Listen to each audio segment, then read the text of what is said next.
Prince Harry is at it once again. Another well-paid speaking appearance in Los Angeles. And yes, he's back on stage delivering whatever this latest act was meant to be. It wasn't prestige, it wasn't diplomacy, it definitely wasn't relevance. Instead, it felt like Harry mixing Downton Abbey daydreams with a midlife identity crisis, all wrapped in the vibe of someone testing unpolished jokes at a luxury hotel's open mic night. Imagine this. You're attending what's advertised as a high-level business luncheon in LA. You're prepared for snoozy PowerPoints, buzzwords about strategy and synergy, maybe a panel about economic trends. But out of nowhere, there he is. The spare himself appearing like a ginger Pokemon, ready to toss out jokes about kilts, American independence, and anything else that crosses his mind. At this point, Harry feels less like a guest and more like a bonus character you unlock in a celebrity speaker DLC, bookable for weddings, conferences, brunch buffets, or any event that accidentally turns into a comedy hour. He strolled in with full confidence, firing off punchlines like he was auditioning for a royal edition of Last Comic Standing. And the wild part? This gathering was meant to be a serious British-American diplomatic lunch. Networking, policy chatter, business negotiations, wealthy people pretending they know global politics.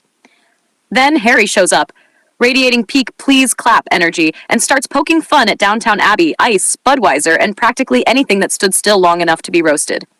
Let's break down this whole spectacle. Rumor has it that Harry pulls in about $300,000 every time he shows up to speak. Yes, $300,000 for this. For dad-level jokes, uncomfortable pauses, and soft punches aimed at the very family that raised him in luxury. For the typical LA business crowd, $300K equals a new car, a condo down payment, or, let's be honest, maybe a month's rent. But for Harry, it's the price tag for a 45-minute set called "Allow me to lightly roast the people who paid for my gold-plated upbringing." Even some of his fans are tilting their heads like, with all due respect, is he really worth that?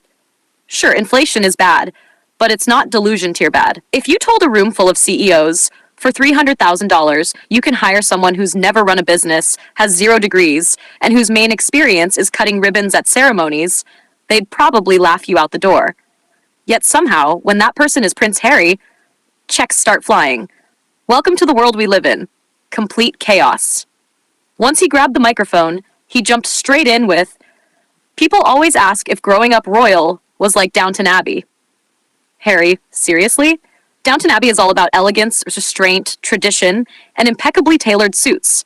Harry, on the other hand, is more about Spotify flops, Netflix reenactments of personal drama, and accidentally creating diplomatic headaches for nations he doesn't officially represent.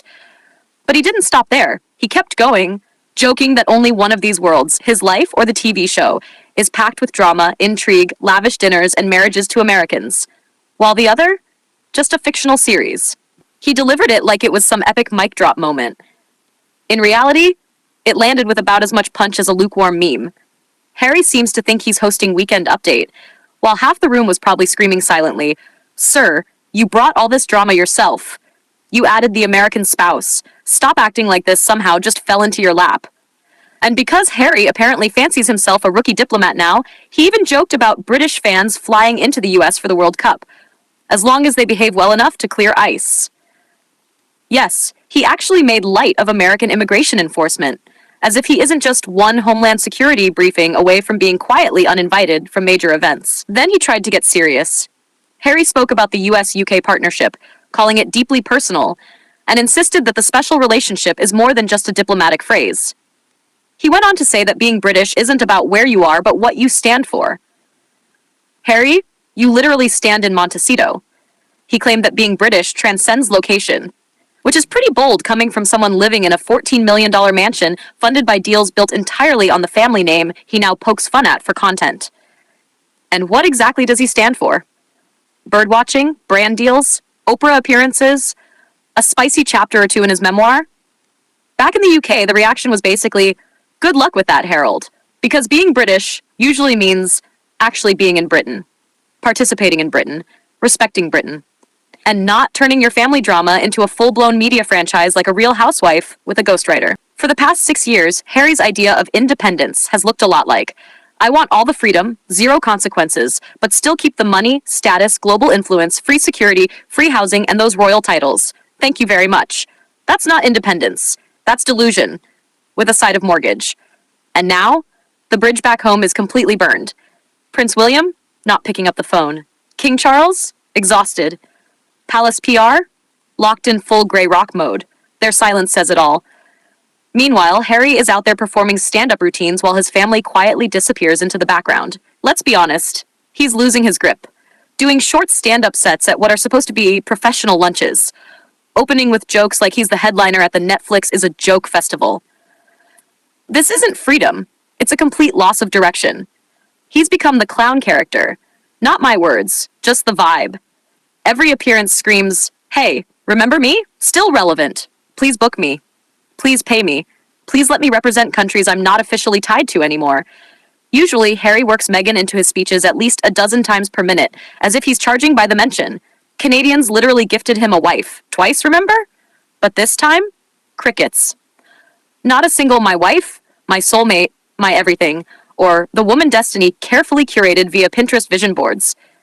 Clearly, someone finally told him, "Stop bringing Meghan up, or the headlines will riot." Or maybe he just didn't want to bring up the ongoing father-in-law drama. Definitely not the right vibe for a business luncheon. And the question everyone keeps asking, why is he still being booked? Business leaders keep calling him in, and the rest of the world is like, for what exactly? Skills? Comedy? Diplomacy? Branding? Peak drama? He doesn't represent the UK. He doesn't represent the US. He doesn't represent business. What he does represent? Vibes. Personal trauma. Freckle visibility. Booking Harry is like hiring a Roomba with a microphone. Occasionally funny, occasionally chaotic, mostly just confused. Every time he tries to sound statesman-like, public opinion slides further toward strip the titles, return to sender, no forwarding address. Even people who usually stay neutral about the royals are shaking their heads, thinking, you left the institution. Stop pretending you're the CEO. Harry seems to want prestige without responsibility, influence without duty, money without effort, and respect without consistency. That's not how monarchy works. That's not how adulthood works either. And yet, here we are, watching him perform paid comedy sets at supposed diplomatic luncheons, while the world quietly mutters, please stop. Harry has officially entered his Stranger Things phase, lost in the upside down, off script, riffing on Downton Abbey like it's his big comeback tour. 6 years ago, he was a senior royal with duties and protocol. Today, he's the renter prince, available for speeches, jokes, and increasingly chaotic PR stunts.